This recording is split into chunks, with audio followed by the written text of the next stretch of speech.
Hi there, this is Amit Bhandari of TalkCondo.com, and today we are with the Executive Vice President of Empire Communities, Dan Flomen. Dan, thank you so much. Pleasure, thank you. Once again, I know we're right around launch time for two huge projects. We're sitting in a presentation center right now that's under construction. Yeah. So thank you so much. And thank you for bearing with the construction. No worries, pleasure's all ours. So today I wanted to talk about Maverick. Yes. A huge, incredible project that's in probably one of our favorite neighborhoods in downtown Toronto, the entertainment district. Yeah. And I want to jump right in because Absolutely. I think the entertainment district for us, I mean, we've worked in the entertainment district for the last 8 years Yep. now, starting in 2010, I believe, where we started working on the Mercer. And even before that, you ate and drank there all the time. Of course. And the entertainment district has slowly, steadily become one of the most important pockets of downtown Toronto, economically, for entertainment, for Everything. the restaurant It has scene, everything. everything. And it's going to become even more popular. And since then, we've seen a number of new developments come online. Bond, Mercer, Yep. Cinema Tower, Nobu, more recently, and then even more recently, a few months ago, we had a number of brand new developments, 357 King, Central Condos, Theatre District. They all blew out incredibly quickly. Yep. And it just shows the level of demand that the investor crowd have for this Yes, area. absolutely. And end user crowd. Absolutely, and I'm going to touch on that afterwards. I wanted to find out from your perspective, from Empire's Yep, perspective, absolutely. why this site, why now? Well, let's be honest.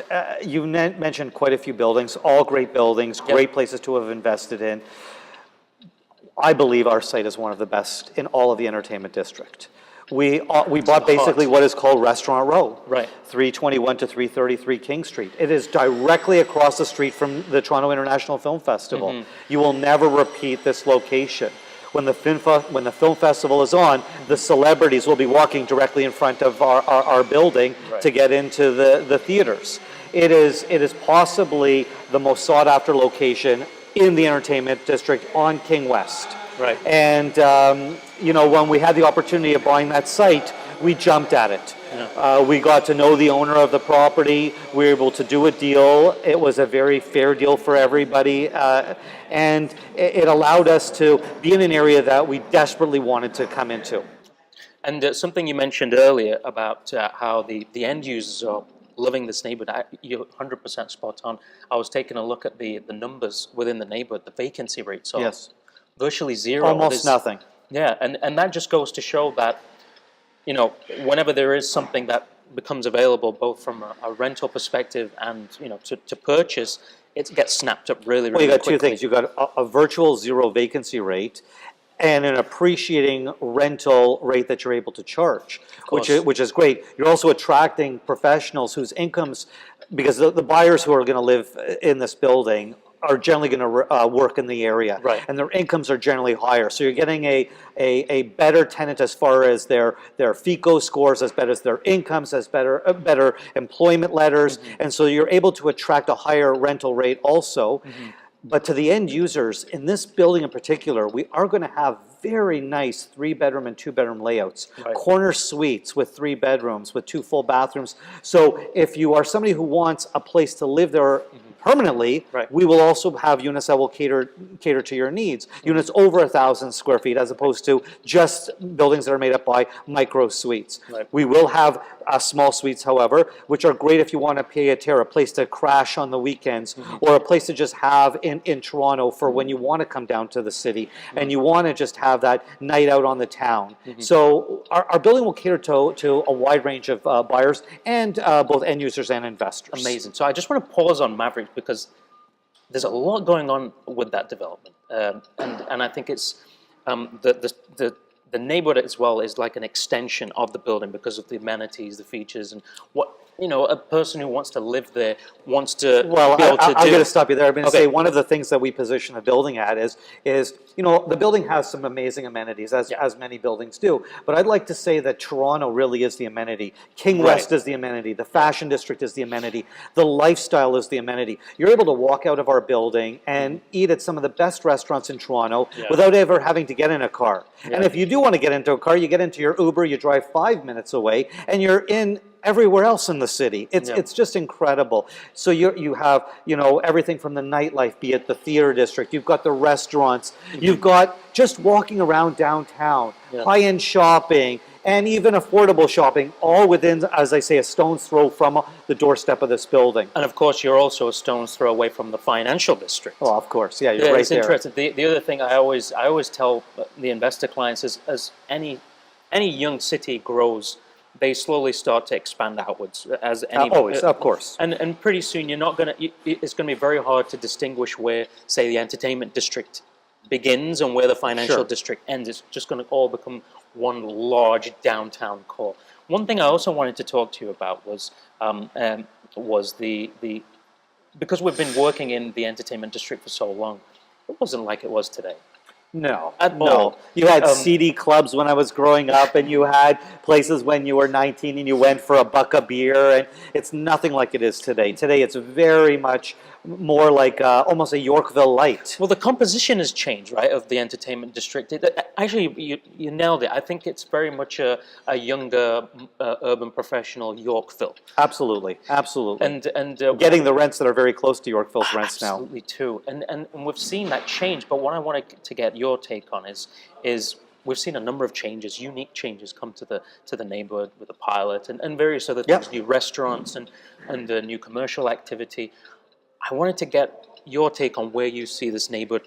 Where do you see it going into the future?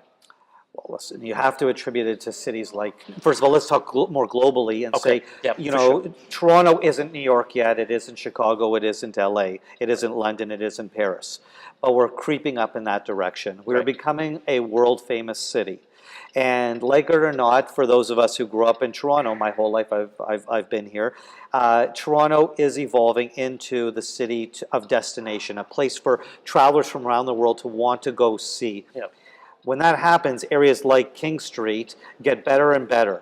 They also, unfortunately, get pricier and pricier, but they do get better and better. You're going to see higher-end restaurants coming into the area. You're going to see higher-end retailers coming into the area. It's an area that hasn't peaked out at the top level yet, but we're about 50% of the way there. A lot of the lesser desired businesses have all moved out from this area. A lot of the nightclubs have moved out from the area, been replaced by beautiful nightclubs, better restaurants. So the quality has gone up. And I guess what I would attribute it to is, like I said earlier, it's almost a Yorkville light in that you're getting those great restaurants. You're paying maybe a little bit less than Yorkville, but you're getting that same Yorkville style experience, both in living and in eating and in entertaining. And it's only going to get better and better. Better and better, better and better. Amazing. And I think a lot of that has to, like I mentioned before, because it's so close to the financial core. Yes. The financial hub of Toronto, Canada, right? And Toronto and then Canada. Yeah. So I think... Sorry to all my Montreal relatives. But the ingredients are there for it to become a very much the next Yorkville, whatever Yorkville has become, absolutely. is primed for that. Amazing. So I want to talk about Maverick because I saw some of the renderings. I leaked them to the detriment of my own career because I got in a lot of trouble for leaking some of those renderings. Well, the very latest one that you put out it's one of the best I've seen in any project. Yeah. Completely. Yeah. It's a that was what I wasn't supposed to leak, by the way. Phenomenal rendering. What can you tell us about Maverick? So Maverick is a standalone tower. It is 49 stories. It will have something very unique for the city. There's only going to be 6 of them, but the penthouses are actually 2-story penthouses. Okay. Very, very different. And again, there's only going to be 6 of them. the floor plate itself is a very small plate. So it's not like some of these large towers where you've got 20 people on a floor. I think at the most we're looking at is 8 units on a floor, some with 7 units on a floor, which is nice. It makes it a little bit more quaint. We're going to have retail on the ground floor, which is also amazing. And what happens is you'll be met by a doorman. I wanted to ask you about this. This is really interesting. So the concept is that it's a doorman / concierge type person on the main floor who can greet you, New York style, Chicago style. So there's no lobby on the ground? There will be a very small lobby, and the reason why we wanted to put something there is for somebody who's going to be waiting for their Uber or their taxi or something like that. So it's a place you can go down and meet that. But it's a very small area. The concept is you come into the building and then you go up to the 4th or 5th floor. And I refer to 2 floors because we've got facilities on the 4th and 5th floor, and the main concierge area, the main social architect area is on that 5th floor. Which I want you to talk about as well. But this whole concept that you just spoke about, yes, you mentioned that it's very New York-esque. Yes, right? You tend to see this in sort of the AAA. Well, whether it's the Mandarin Hotel or the Baccarat Hotel, right? The lobbies really tend to not be on the ground floor. You tend to go up to a sky lobby. Okay. And so we've done a very similar thing here. However, the difference is this building has what we are coining a social architect. Okay. And this is so cool. It's a little bit different. So the social architect's position in the building is to curate, for lack of a better word, to create events for the residents of the building that aren't necessarily going to be in the building. The building will have great facilities, great entertainment ideas within the building, but our goal was to play off the fact that Toronto is really the amenity, King West is the amenity, downtown is the amenity. And so we are going to be dealing with this social architect who may say, take over a restaurant for the night and invite all the residents to come to that restaurant. Right. Or they may do something at the AGO, so you could get like first viewings of some great new art exhibits. So it's basically like this one individual that has been assigned, the social architect, where a resident or a tenant, or somebody who lives in the building can sort of call and say, this is what I want to do. And they sort of... Well, that was one of the extras that we're looking at doing. The concept is the social architect is going to be proactive and create the events for the residents. It's amazing. Think of it like the Bellagio concierge when you go to Las Vegas. Okay. We want somebody who's going to curate events for the owners. Got it. But however, the building itself will have an amazing gym. It'll have a great WeWork style area. WeWork is really a specific thing, but an area where you can go down and do business. You can bring your laptop down. So it's like a share workspace. A share workspace. Okay. We're also going to have something very unique in this building. I'm going to call it a beauty barn. Okay. A beauty bar, I should say, for lack of a better word. And this is an area where if you're going out and you want to invite like your friends to come over and you're going to bring in your own hairstylist. As you can see, I don't need one, but let's say you bring in your own hairstylist to come and do the group before you go out. Wow. And remember, going out here means just walking out your front door to go to the restaurant. It's not about getting in a cab and driving 20 minutes. Or for maybe you and me, we bring in somebody to do a straight razor shave or something like that. So we're going to have an area dedicated that you can reserve it and have it as your private getting ready before going out section, which I don't think has been done before. No, a lot of these things that you don't really tend to see too often, and I think there's such a huge selling point for, say, an investor who wants to rent the suite out to. Oh, absolutely. And they'd be prepared to pay a premium. For sure. I mean, number one, you're right in the heart of the entertainment district. You're right across the street from TIFF. Like and so people have to understand, when I say we're right across the street, I don't mean we're down. I mean, when you look out your windows facing, let's say north, you are looking onto TIFF. Exactly. You could potentially see all the stars coming. Well, we have this outdoor area, and it's going to be done almost like a nano wall system. So we'll be able to have outdoor-indoor space in the summer. Opening it all up, you go outside, and you'll be able to look down onto the Toronto International Film Festival. Especially when they close King Street to any driving, you'll be able to. They block it off. You'll be blocking it off. Wonderful. So I wanted to speak more about. You mentioned a couple of the larger suites that you will have that will cater more towards the end user. What else can you tell us about the general suite mix? You mentioned eight units per floor. So the majority of the building is still going to be one-bedroom suites. We don't have any bachelors. They're true, proper one-bedroom suites that'll run anywhere from about $450 odd square feet to about just under 600 square feet. Got it. Then we've got 2 bedrooms that will be just over 700 square feet to just over 850 square feet. And then we've got 3 bedroom suites that will start around the 1,100 square foot mark. One of the key components with the 3 bedroom suites, though, I will tell you, is they will include a parking spot. Oh. As you know, there's many buildings downtown where parking isn't even an option. No, it's with the not, 3 yeah. bedroom suites, we are including 1 parking spot with every suite. Wonderful, excellent. I mean, that's perfect for, say, an end user or a small family or whatnot.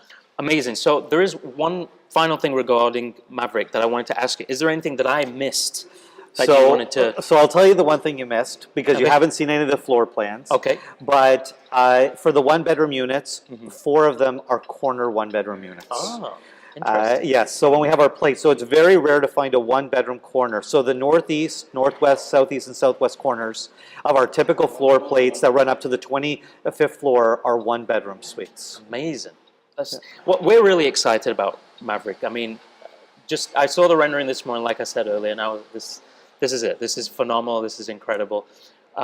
If any of our investors or end users are interested in buying at this development, what would you suggest they do? Okay, so the easy question is to speak to you first. Okay. Listen, you're one of our top brokers. You will be given units to sell. You will be giving advanced allocation of suites. So if anybody's watching that is interested in buying, I strongly advise them to call you. And then you and I will work together to find the right unit that works for them, whether it's an investment or for them to live in, or a combination of both, an investment now until such time that they're going to want to move to downtown. And we'll put your clients into the suite that best works for their needs. Wonderful. Thank you so much, Dan. My pleasure. Really Thank you appreciate very it. much. I All really right. appreciate it.